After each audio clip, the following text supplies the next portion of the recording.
Howdy! You're listening to the Breakaway Podcast, a Bible study recorded on the campus of Texas A&M. Thanks for listening and enjoy the talk.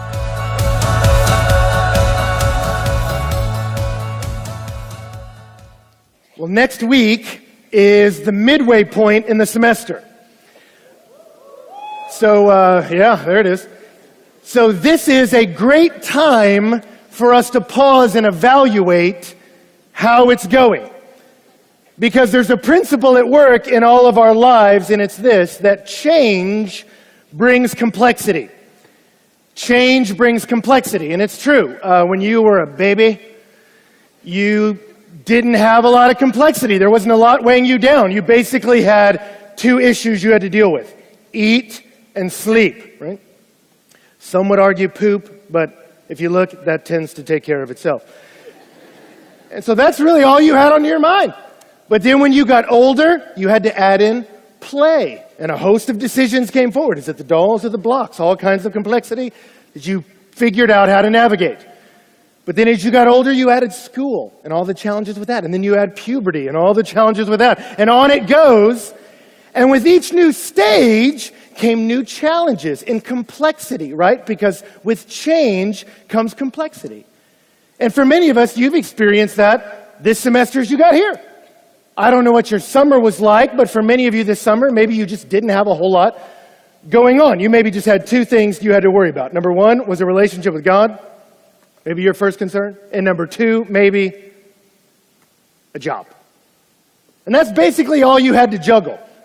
Communion with God and a job. I'm dealing with that. I'm doing fine. But then you got here and you start adding classes to the mix. And you got to start stacking up classes, and you get a couple of those in, and you can manage that, and that's fine for a couple weeks. You're figuring out the rhythm until you realize, oh, I actually have to study while I'm here. There's that work I have to do after class is over. And then you realize, oh, they test me on some of these things. I've got some tests coming at me that I've got to figure out how to manage. And so you've got tests coming at you, and maybe you get there, and you go, you know what? I can deal with that. But then suddenly maybe they throw a project at you, and you got a major project you got to deal with. And it gets a little hairy in there, but you can figure it out, and that's rolling along. But then, you realize, I'm not just here doing school. There's this whole other piece called the other education. So while you're here, all of a sudden other organizations start flying at you, opportunities to get involved in certain things that you go, I don't have time for that right now. But maybe one hits and you go, I want to be a part of that. So I'm going to add that to the mix. Maybe another organization hits and you go, I want a piece of that one. And maybe you become a leader in an organization. You say, I want to do that. But as soon as you do that, now you got weekly meetings and you got monthly meetings and you've got responsibilities. You got that retreat coming up and you got different things coming at you. And then you meet somebody. And y'all go on a date.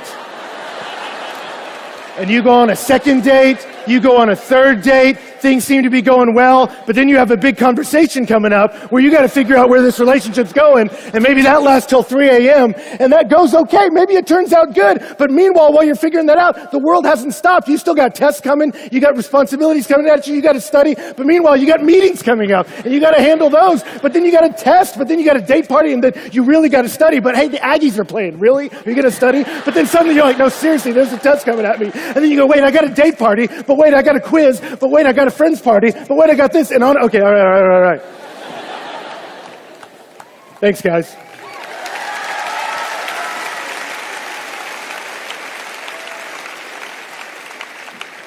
And right around week 4, it started getting complicated. Some complexity started entering into your life, right? And the reality is it comes, and when complexity comes in, and you just start running around and trying to manage all this, what happens? 2 problems come with it. Number one is you start dropping things, and you start losing control of stuff. And so you had some phone calls that you were supposed to make to help your organization further along, and you didn't make them. And you come to that group, and they're like, dude, we were looking for you to come through on that. Why didn't you make those calls? And you go, look at this, man. Are you serious? You're like, dude, I had like 3 tests that week, man. My life was crazy. Check this out. And maybe they understand, maybe they don't. But the reality is, you still failed them because you didn't come through. Right? Or maybe you get your organizations in check and you go, no, man, I'm going to kill the other education. I'm going to get this nailed down. But the truth is, your grades are everywhere, all right? And the reality is, you keep this lifestyle up, you're not going to be here real long. It's a tough conversation to have with parents, right? And some of you are hearing me talk about this, and let me say something. As I'm talking about this, you're failing organizations, you're not coming through in your classes. Maybe you hear this, and maybe some of you are getting a little irritated right now. You're like, come on, man, I'm trying, all right? And let me tell you something. If you're a little irritated by talking about this and the fact that you can't control all this, let me tell you something. You are illustrating my second point, because the reality is, you know why you're irritated? Because you're too busy. And so when you're too busy, you start dropping things, but not only do you start dropping things, you get worn out. It starts to wear you out. All this running around, physically you get drained, right? Your immune system gets weak, right? You develop a cough. Or what happens to many of you is you start to get drained emotionally, and maybe you don't connect that, but suddenly what happens is you just start realizing you get irritated more easily. You're frustrated a lot. Maybe you cry more easily, or you lash out in anger, or people offend you more easily, and you just start getting frustrated with these people. And I'll just give you a little tip, and this is free tonight. If you find yourself in a place in life where suddenly everyone is annoying you, the problem's probably you, right? But the reality is we get there, and if it persists, and all that busyness and all that running around, you know what happens? You get emotionally drained. You know what happens to some of you? You lost track of that relationship with God a long time ago. And so you start to get confusion on where God is in the mix and where life is going, and you get a loss of vision, and you start to burn out, and you burn out. Now, I know as I talk about this, there's some of you that go, Ben, I don't really relate to this, but I have to believe that there's some of you that experience a little bit of what I'm talking about. Anybody in here struggle with feeling like they're too busy or got too much going on? Anybody in the room feel that? Okay, a few of you? Right, okay, sure. Yeah. What do we do? How do we find order in the chaos? How do we find serenity in the mix of the complexity? Right? That's the question. And here's the interesting thing tonight. We're going to look at Moses, the great leader Moses, encounter the same problem of complexity bringing chaos, right? But he's going to discover the right solution. And he's going to give us 5 principles of how we can navigate complexity and bring order to our chaos, right? Now, to set up the problem, Moses was appointed by God to guide this massive organization, this group of people. And when Moses was put in leadership, the responsibility was immediately heavy. But the reality was, at the beginning, there wasn't a whole lot of complexity.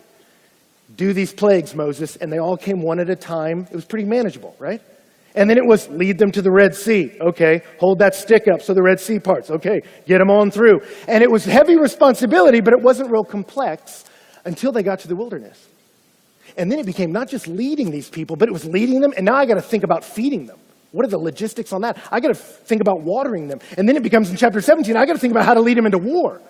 And then they start coming to him and say, hey, Moses, we need a ruling on this. How do we properly relate to God? How do we properly relate to each other? How do we relate across genders? How do we deal with livestock and property issues? How do we handle these financial difficulties? And they start coming to him, and he realizes, I'm not just leading them, I'm having to govern them, and his responsibilities just go up, up, up, up, up. So Moses does what every young leader does in that situation. He works harder, and he works longer hours. Right? And he continues to do that, and we didn't read it, but in chapter 17, he starts hitting his physical limits. And then when we arrive in chapter 18, we get this wonderful moment where his father-in-law comes to visit him. And Moses has a great relationship with his father-in-law. They were cool. So Jethro comes. Moses tells him all the stories of what God has done. They sit down. They have a meal together. They have a great night of talking about God's faithfulness, which is a wonderful, soul-nourishing thing to do, by the way. And they do that. And then the next day is bring your father-in-law to work day. And you see in verse 13, it says, the next day Moses sat to judge the people, and the people stood around Moses from morning till evening. And when Moses' father-in-law saw all that he was doing for the people, he said, what is this that you're doing for the people? Why do you sit alone and all the people stand around you from morning till evening? And Moses said to his father-in-law, because the people come to me to inquire of God. When they have a dispute, they come to me, and I decide between one person and another, and I make known to them statutes of God's law. So Jethro comes out and sees Moses, and he sees you've literally got millions of people, and all of them are standing around while Moses, literally from sun up to sundown, is constantly problem solving all day long. And Jethro comes to him and says, why are you running around like crazy like this, literally from sun up to sundown, trying to solve every single person's problems? And Moses just comes in and says, man, I'm a leader here, and I feel the weight, and this is going crazy. And then Jethro says to him in verse 17, Moses' father-in-law said to him, what you are doing is not good. And that's your first principle. What's step one when you find yourself too busy and complexity is becoming chaos? Step one is admit that you have a problem, right? That's step one. Because if you don't admit there's a problem, you'll never seek a solution. And so that's where it starts. You have to look around, and so many people want to say, I handle it, I got it. And just stop for a second and go, you know what? Life has become unmanageable, right? And I'm failing in some areas, okay? And I got to figure this out. And so step one is he admits that there's a problem. Why is there a problem? He says in verse 10, you and the people will certainly wear yourselves out, for the thing is too heavy for you. You're not able to do it alone. Jethro says, if you persist in this way of living, you're going to have two problems. Number one is, Moses, you're going to wear yourself out. You will physically run yourself down. And let me tell you something. I see people in ministry, my field, do that all the time. And I remember watching all the guys I kind of patterned my life after in ministry. So many of them started getting physical ailments, and a lot of them was because of stress. And for me, I still was like, yeah, but I can do it. And it took heart problems in my 20s for me to realize maybe I need to adjust my schedule, right? And for many of us, we just say, I'll just throw it into fifth gear and keep running, but your body can't handle that, right? You got to develop a different strategy for now and for later if you want to have a happy marriage. And not only will you wear yourself out, notice he says it will wear the people out. If you become someone who takes on a lot of responsibilities and are running around like crazy, it will wear you out. At some point, you'll just get exhausted and go, I don't want to do this anymore. Why, God, right? And you'll get worn out. And then number two is you'll wear out the people who are counting on you. You'll frustrate professors. You'll frustrate roommates who are waiting for the rent check. Seriously, right? You'll frustrate the organizations that are counting on you, right? Or if you're a leader in an organization and they're looking for you to do your job and you're not doing it because you're like, sorry guys, I'm busy, sorry guys. We've all been a part of projects where there's that one guy that never contributes. You know what I'm talking about? It adds weight to everyone else when you're like, that guy is doing none of the work. You know what I'm talking about? If you don't know what I'm talking about, if you're one of those guys that's like, no, every project I'm in, everyone carries the weight. That's because you're the guy. But if you're the leader in an organization, and you try to be a part of everything, man, let me tell you something. The organization will start to suffer from your limitations, right? It will wear you out and it'll frustrate your people. So what's the solution? Number one is you got to admit I have a problem. My life has gone crazy. Number two, you got to have the humility to learn. And I love that about Moses. Moses is going to listen to Jethro. Moses is not going to big time Jethro because he's a leader. He doesn't say, let me stop you right there, chief. I'm not herding sheep anymore, okay? I want you to look around. My name's Moses, all right?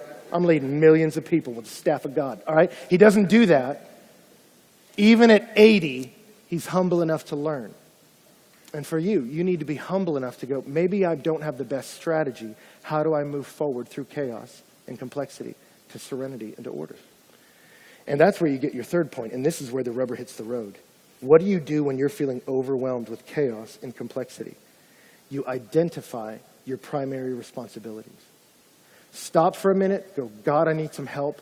Make me humble enough to learn, then get out a piece of paper and identify your primary responsibilities. Because see, when Jethro first watched Moses, if Jethro was standing there taking notes and drawing an organizational chart of how the nation of Israel works, it would have looked like this. I don't know if we have a copy of it. This would have been the org chart. So you got the CEO up there, it's Moses. You got who's in charge of welfare around here? That would be Moses. Who's in charge of water supply? I think you got to go see Moses around that. Who's going to get the farming thing going? That's a Moses question. Okay, where are we going to get some entertainment around here? Somebody hit up Moses for that. Hey, we got some banking issues. Moses? And on it goes. And he goes, this is not healthy. This cannot be like this. And so he says, Moses, this is not good. This is not sustainable for you or the nation, right? And so when you realize I can't do everything effectively, you realize I can't do everything. What are the some things that only I can do? And Jethro comes to Moses and says, Moses, we've got to identify your primary responsibilities. What are the things that you as Moses have to do? And he gives him two in verse 19. He says, now obey my voice. I will give you advice. God be with you. You shall represent the people before God and bring their case to God. And you shall warn them about the statutes and the laws and make them known the way in which they must walk and what they are to do. He says, Moses, you're the leader. And that means there are two things you have to do, Moses. Number one is intercession, and number two is teaching. Moses, you have to go to God on behalf of these people.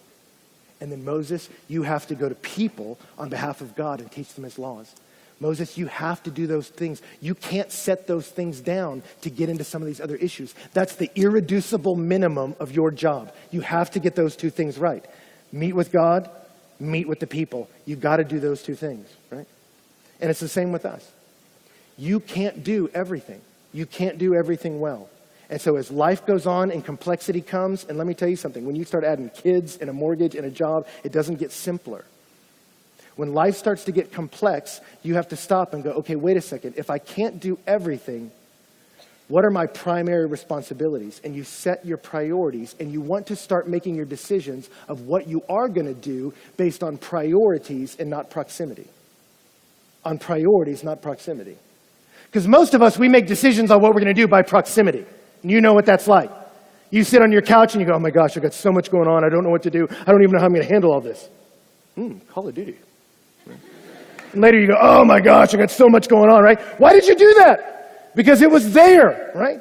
And we tend to make decisions of what we're going to do by proximity rather than priority. And we got to change that and sit down. And sometimes you just got to pull over and go, wait a second. What are my priorities? What are the primary responsibilities for someone in my role? Let me do those things. If I can't do it all, what are the main things I got to do? How do you decide that? The helpful question you ask yourself is this. What are the things that only I can do? It's your question. What are the things that only I can do? And I don't mean powers, like only I can study physics. That's not what I mean. I mean that given the role that you occupy, what are the things that only you can do? So I remember for me, when I first took over at Breakaway, I felt the responsibility of the whole organization. And so because of that, I would come in here and thought, everything has to go great or that's on me. And so I was into everything. And when Breakaway started, literally, if you were to get a camera and watch me, it would have just been like a little comedy show of me running all around. Because I was in here going, is the camera working? Let me look at the camera. Okay, is the sound working? What's going on with the sound? Okay, are we going to get the screens working? And I'm running around to do all this stuff where I provided no value. I just ran around and stressed out with everybody.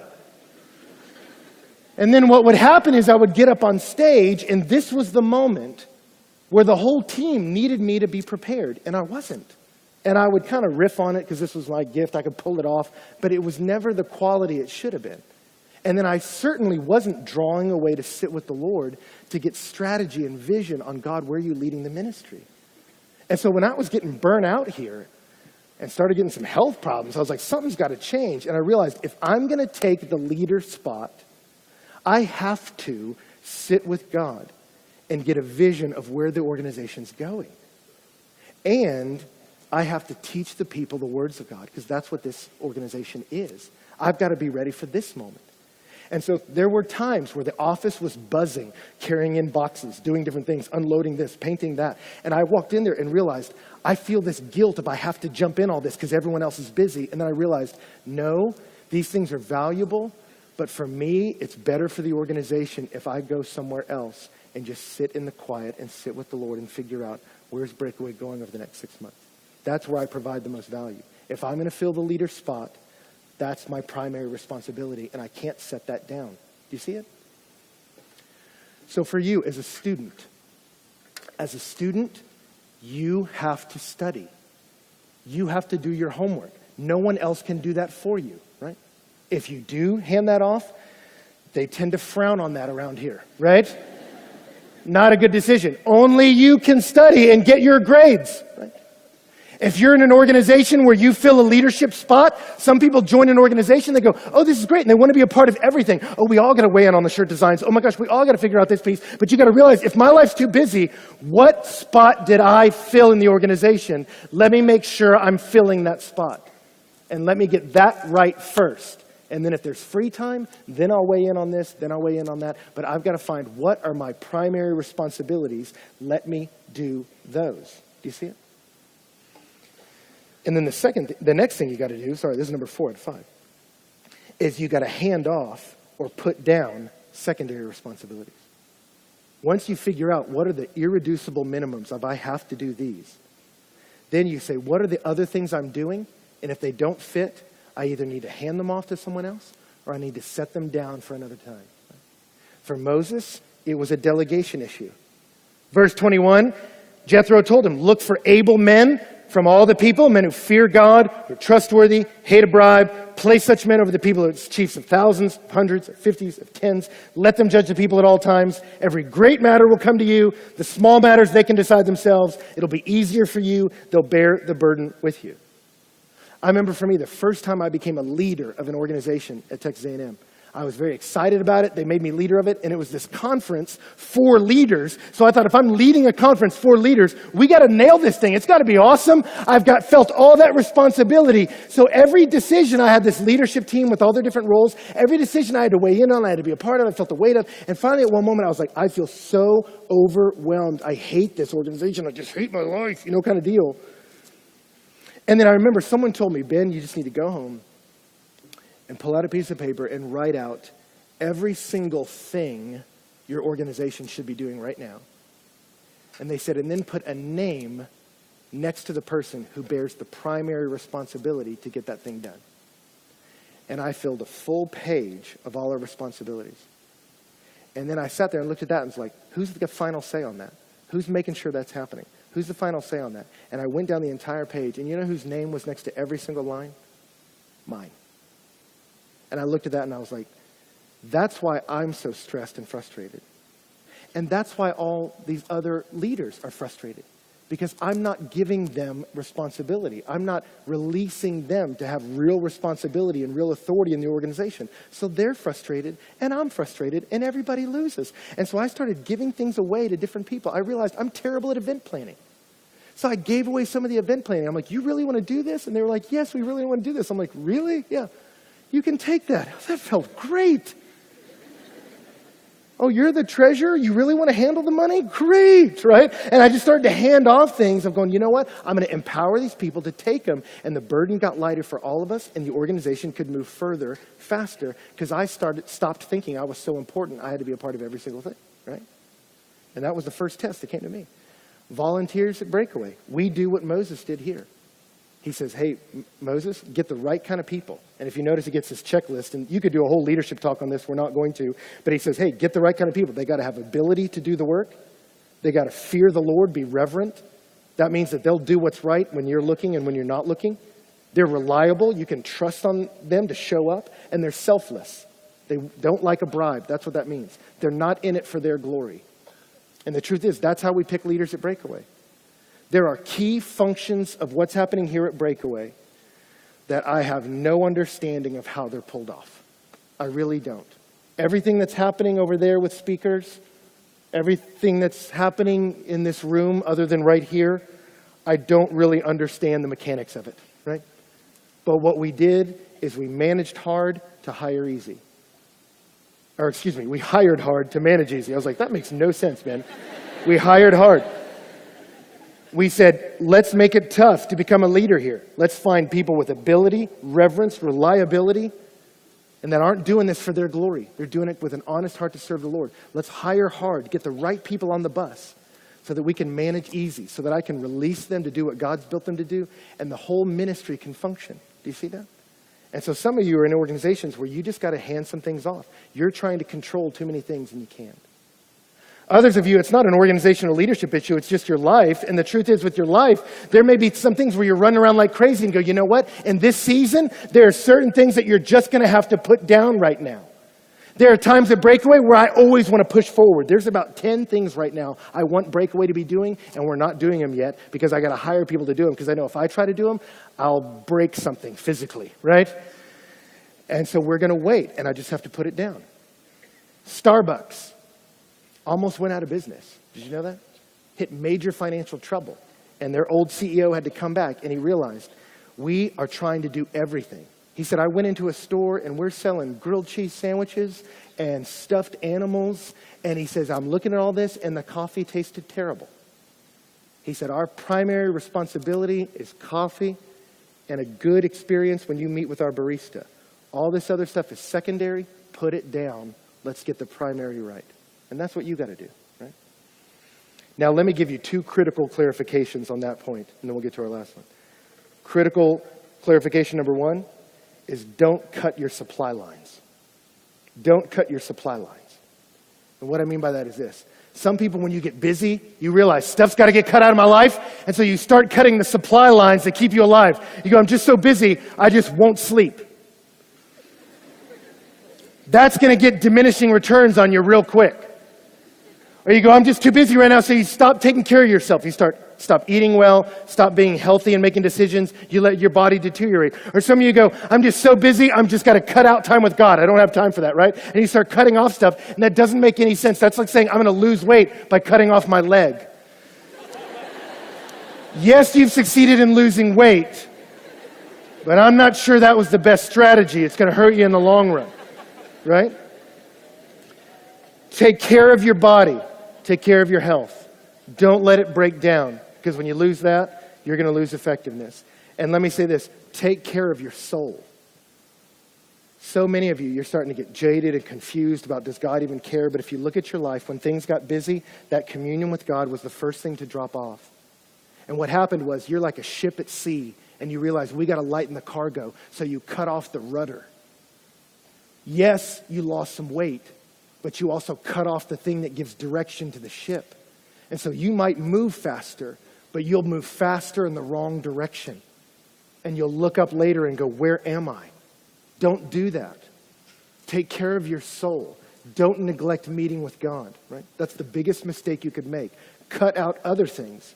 Keep that intact, right? Second critical clarification is this. Don't cut your supply lines, number one. Number two, don't go off and quit all your obligations tonight, right? Just had to say that. Don't go tonight and write an email to all the organizations you joined because you got excited and joined 14 and say, I'm sorry, I met with the Lord at Breakaway, and both Ben and God have suggested I abandon all my responsibilities. Thank you for understanding that the Almighty has made me do this. Peace and love, whatever. Don't do that. Don't do it. Psalm 15, speaking of the godly man, the godly woman, says of them, they keep their oath even when it hurts. If you've made promises to an organization that you'll come through, don't back out. Value your integrity more than that. And what I would encourage you to do is what I did in my life when I felt overwhelmed, and we used to have it on our website. We're going to try to put it back up. I would put a list of my titles: student, employee, leader of this organization, child of God. And I would write out everything I had to do under its respective title. And then I had another piece of paper, which was 7 days, and each day was broken up into 30-minute increments. And I would put in primary responsibilities. I started with my class times, just shaded them in. Here's all my classes. And so I could see that's where I have to be, and I know I have to be there. And then there was all this open white space. And the very next thing I put in was every day I'll put in a meeting with God. And I just matched them around my school schedule. But every day I knew there will be a touch point with the Lord as I go about my day. And if it was in the morning and someone said, hey, you want to meet for breakfast? I would say, I can't, I got a meeting. Right? And I kept that on the top priorities. God and school, and then I would put in other things. And then I realized there are some things that I like doing that right now I have these obligations, and they're going to cut some of those things out. Right? So you don't go kicking out all your obligations. Make some minor adjustments this semester and get a good schedule and map out how you're going to do that to cut out the periphery. Maybe the video games go on hold, right? Maybe some other things just have to wait. So make some minor alterations this semester, then make the big adjustments in the spring, okay? Alterations now, adjustments for next semester. Take a hard look now and say, I really can't do 17 organizations with effectiveness. I'm just discovering that's an issue for me.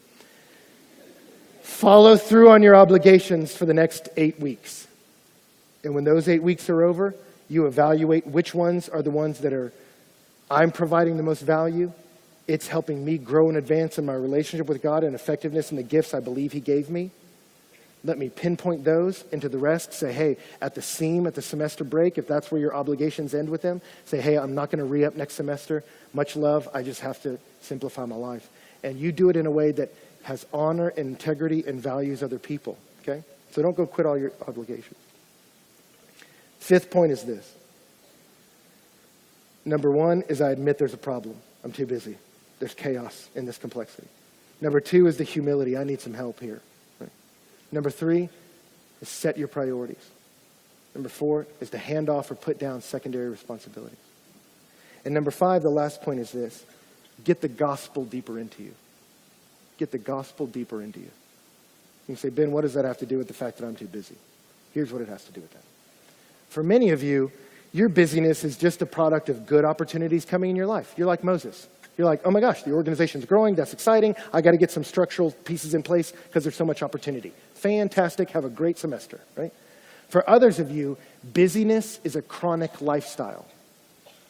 And whenever someone comes to you and says, hey, how you doing? I'm so busy. And then you catalog all the ways you're busy, right? It's a mania around here. Let me tell you why you're doing that.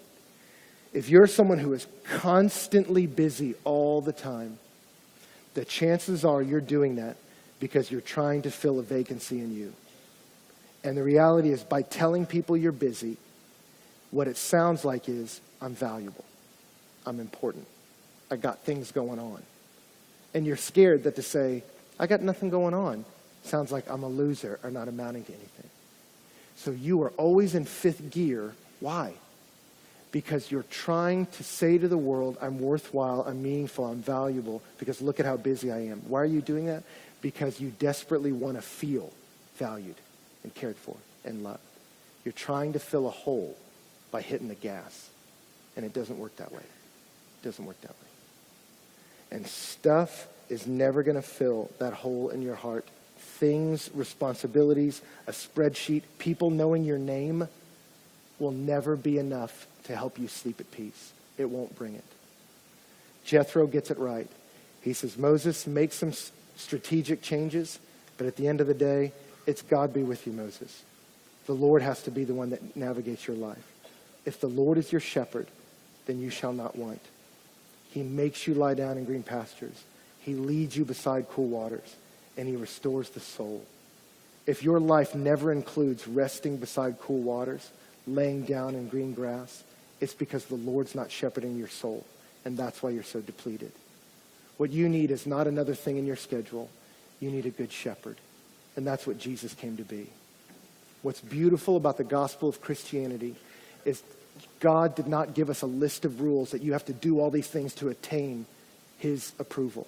If it was like that, then we would all be in 5th gear all the time, just trying to earn his smile, and that's not the gospel.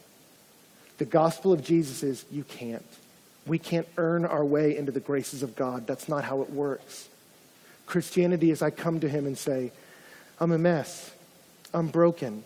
There's amazing things I want to be a part of, and I can't attain to them all. I can do some incredible things with the talent you gave me, but I will hit limits, and I can't satisfy my own soul.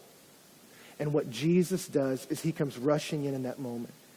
God became a man to come to us. To be a motivational speaker? No. To be a rescuer. To be a brother. To be a friend. And he takes away our sin. He bore the penalty of it on the cross. And he buried it in the grave. So that he could come to us and embrace us and say, you know what? You are no longer a foreigner, a stranger, an alien. You're now in my household. You're now a child of God. You're now a brother of Jesus Christ. You are now a loved one, the beloved. And when you get that the greatest being in the world loves me, not because of anything I've done, but because of his great love in his heart that he chose to put on me. When you realize you're valued like that, you don't have to race around to try to prove you're valuable. You've already got value. And then you're free when you wake up to go, Lord, what do you have for me today? What are the good works you've prepared me to do? Let me walk into those. And when I keep in step with the Lord, he leads me into blessing. He leads me into life. He leads me beside cool waters. He restores my soul. And then he leads me to be a part of things that would blow your mind if he told you about it. God is a good shepherd. For many of you tonight, what you need is not a strategy. You need a Savior, and you need a shepherd, and his name's Jesus. And my hope for you tonight is that you'll rest in him.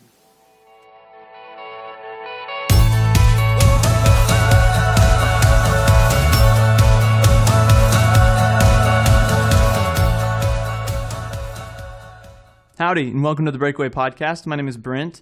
I'm here with Ben Stewart. Right after we finished up our 7th breakaway of the semester. That's right. And we had Jeff Johnson back with us. Yeah, and they're just so great, man. Mm-hmm.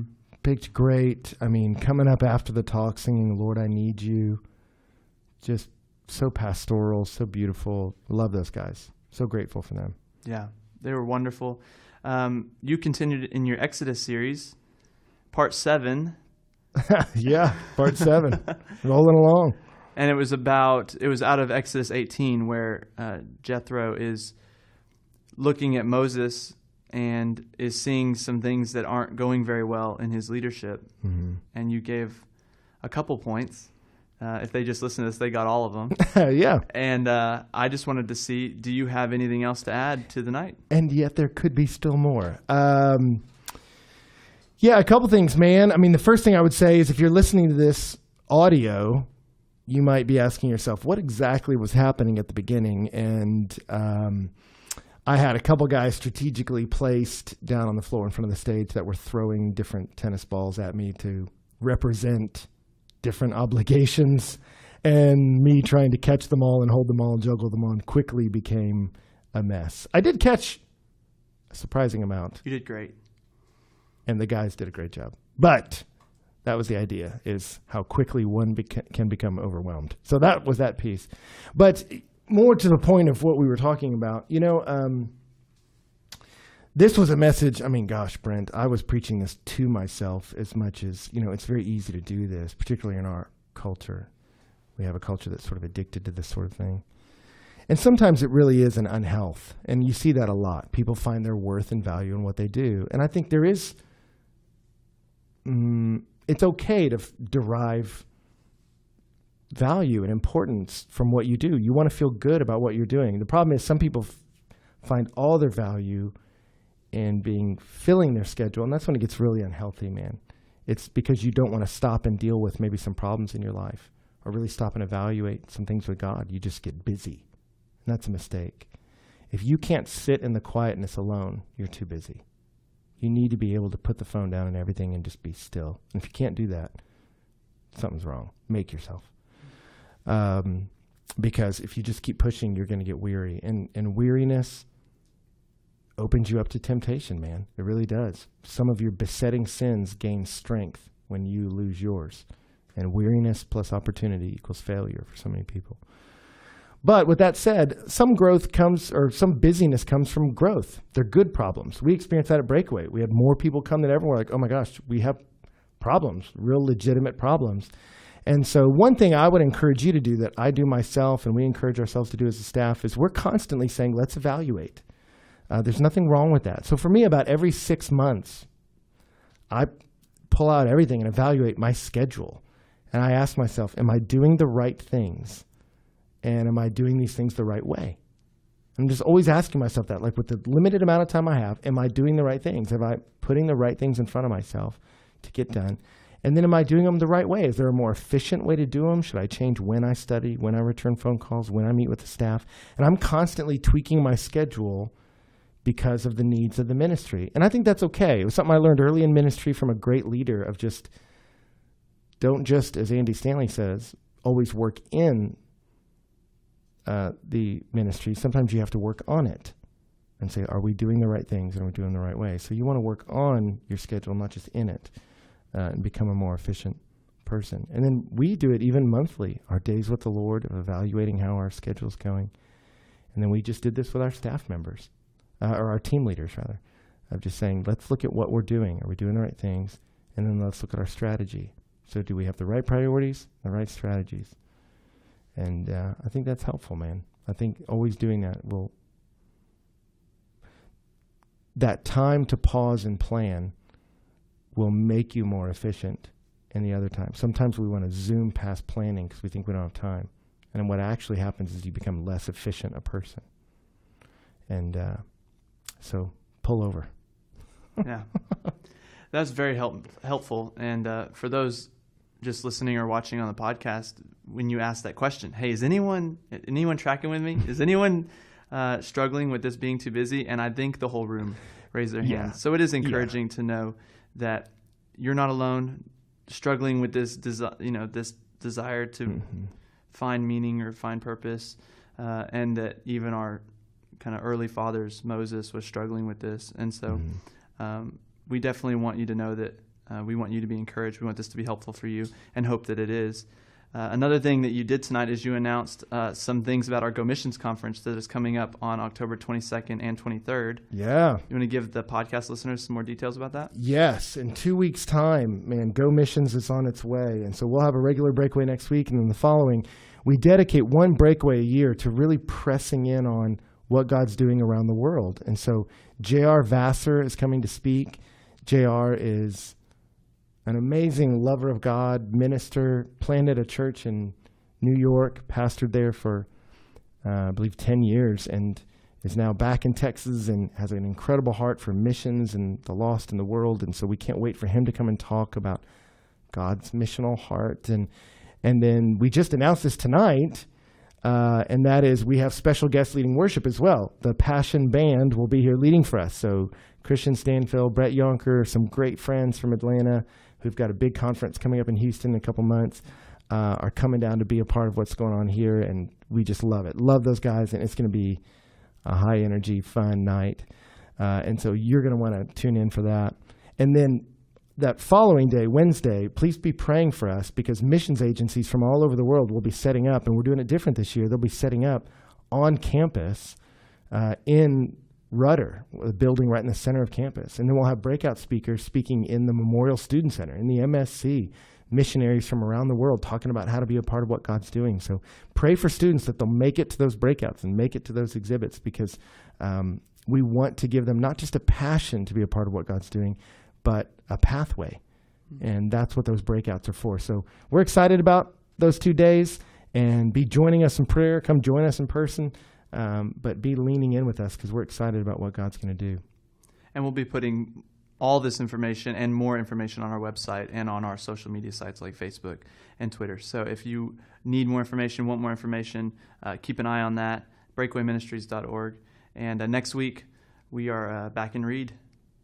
That's right. And this is also the last podcast from a single Brent Minogue. Getting married. If we can just pause in that moment. The next time you hear this voice, it will be from a married man. Celebrate the new life, and a moment of silence for the single life. For the single life dying off. Well, you got a good one, man. She is. Wonderful girl, and we're excited about you guys and what God has in store. So grateful for you, man. We love being in town and doing what we're doing. So she's excited to join the team. Cool. Well, thanks for listening. We hope this was helpful, and we look forward to connecting with you next week. Thanks. See you.